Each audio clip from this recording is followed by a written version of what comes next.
ওকে, তারপর আমরা আসি রাইট ফর্ম অফ ভার্বস এ। এটা ওই যে মানে এটা হচ্ছে আসলে যারা জানি ওদের জন্য সহজ, বাট তারপর আমরা একবার ছোট করে রিভাইজ দিই, এটাতে খুব বেশি সময় দিব না।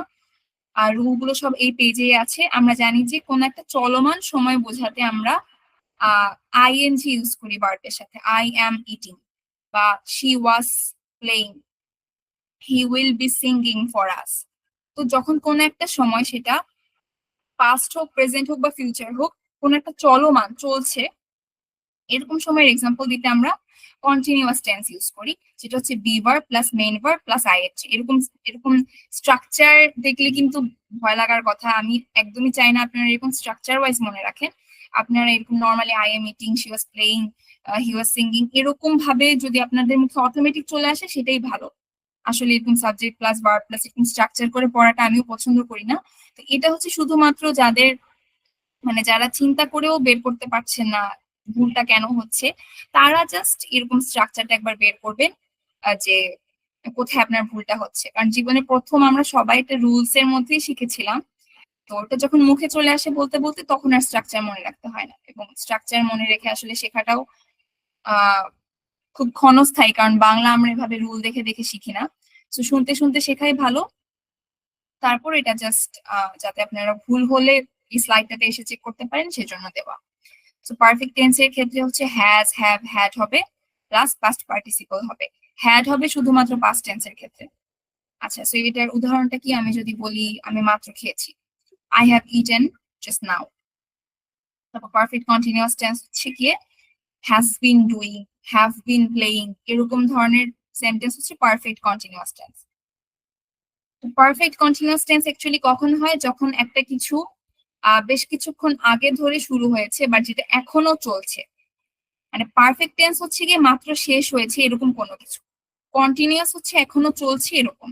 সো পারফেক্ট কন্টিনিউয়াস মানে কি, তার মানে দুইটা মিক্সচার, যেটা একটু আগে শুরু হয়েছে বাট এখনো চলমান।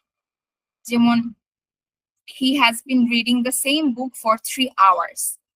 ঠিক আছে, মানে একটু 3 আওয়ার্স আগে থেকে সে পড়া শুরু করেছে বাট এটা স্টিল চলছে। এরকম হলে আমরা পারফেক্ট কন্টিনিউয়াস টেন্স ইউজ করি। তারপর আরো কিছু রুলস আছে, যেমন ফোর্থ রুলটা কিন্তু আহ এটা অনেকে ভালো পারলেও কিন্তু এখানে প্রবলেম করে। এটা সবাই একবার দেখেন, আমি শিওর সবারই যারা অ্যাডভান্সড ওদেরও একটু উপকার হবে। সেটা হচ্ছে এই, আমরা তো নর্মালি জানি যে প্রিপোজিশন টু এর পরে কখনো আইএনজি হয় না, বাট এই কিছু ক্ষেত্রে কিন্তু টু এর পরেও ভার্বে আইএনজি হবে। যেমন I am accustomed to doing this, I am committed two, তারপরে যদি কি ভার্ব দেওয়া যায়, I am committed to reading this, তারপর dedicate to, open to, look forward to, use to, এই ধরনের যে ফ্রেজ গুলা, এখানে টু গুলার পরে কিন্তু ভার্বে আইএনজি যুক্ত হবে। তারপরে আমরা ভয়েস পড়েছি, যে ভয়েসে কিন্তু অ্যাক্টিভে কিভাবে ভার্বটা চেঞ্জ হয়, প্যাসিভে কিভাবে ভার্বটা চেঞ্জ হয়। তারপর এই তো নিচে ভয়েসের রুল গুলো দেওয়া আছে, ভয়েসটাও আমরা আগে পড়েছি। আচ্ছা, আপনাদের কারো যদি ভয়েসে, আসলে এখানে অনেক এক্সপার্টিজের স্টুডেন্টস, তো কার কোনটাতে উইকনেস এটা আলাদা করে আসলে বোঝা যায় না। এই জন্য আমি সবার জন্যই আসলে পয়েন্ট গুলো সাজিয়ে রাখি, আর যার দরকার সে ওই স্লাইডটা একটু বেশিক্ষণ পড়ে নিবে। তো নিচে ভয়েসের রুল গুলো দেওয়া আছে। ভয়েস নিয়ে যেহেতু আরেকটা ক্লাস হয়েছে, আমি প্রত্যেকটা ধরে ধরে বললাম না, বাট এখানে রুল গুলো দেওয়া আছে। No sooner had the teacher enter the class then the student stood up. Yes, ঠিক আছে। এখানে কিন্তু নো সুনার হ্যাড এরকম, এটা কিন্তু কোনো নির্দিষ্ট, কি বলবো, কিছু কিছু ব্যতিক্রম টাইপের সেন্টেন্স আছে ইংলিশে যে ওগুলার স্পেসিফিক রুলস থাকে। সেরকম নো হ্যাড এর পরে অলওয়েজ কিন্তু এন্টারের জায়গাটাতে আমরা পারফেক্ট টেন্স ইউজ করবো অলওয়েজ, মানে পাস্ট পার্টিসিপল ইউজ করবো। সো এন্টারের পাস্ট পার্টিসিপল ছিল হচ্ছে এন্টার্ড, সো আমরা এন্টার্ড ইউজ করেছি। পরেরটাতে অলওয়েজ পাস্ট সিম্পল হবে। তারপর the patient had died before the doctor arrived. Had died before the doctor arrived. Yes, ঠিক আছে।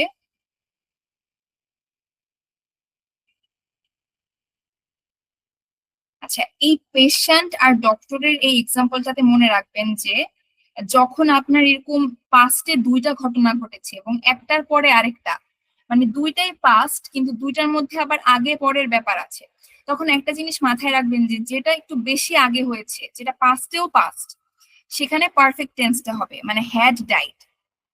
আর যেটা পাস্টের মধ্যে একটু পরে হয়েছে, যেটা লেটেস্ট, সেটা হচ্ছে জাস্ট পাস্ট সিম্পল হবে। রিমেম্বার দিস, যেটা পাস্টের মধ্যে আগে হয়েছে সেখানে হবে পাস্ট পারফেক্ট, যেটা পাস্টের মধ্যে একটু লেটেস্ট হয়েছে বা পরে হয়েছে সেটা হবে পাস্ট সিম্পল। যেমন patient had died before the doctor arrived, তার মানে ডক্টর অ্যারাইভ করার আগে পেশেন্ট মারা গিয়েছে। তার মানে কিন্তু পেশেন্ট মারা গিয়েছে এটা কিন্তু আগের ঘটনা, ডক্টর কিন্তু এসেছে পরে।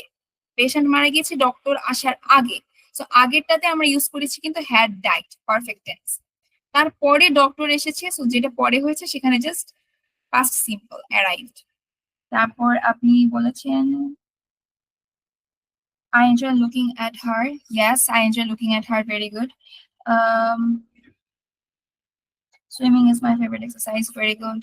I look forward to contacting you. Very good. Look forward to it for always ing হবে. Good.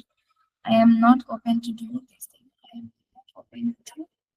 আচ্ছা, আমি আগের স্লাইডে কিন্তু কিছু ফ্রেজ দিয়ে দিয়েছিলাম যেগুলোর সাথে টু থাকলেও আইএনজি হবে, সেখানে কিন্তু ওপেন টু ও ছিল।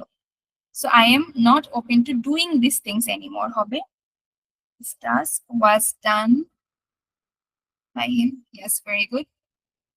আচ্ছা,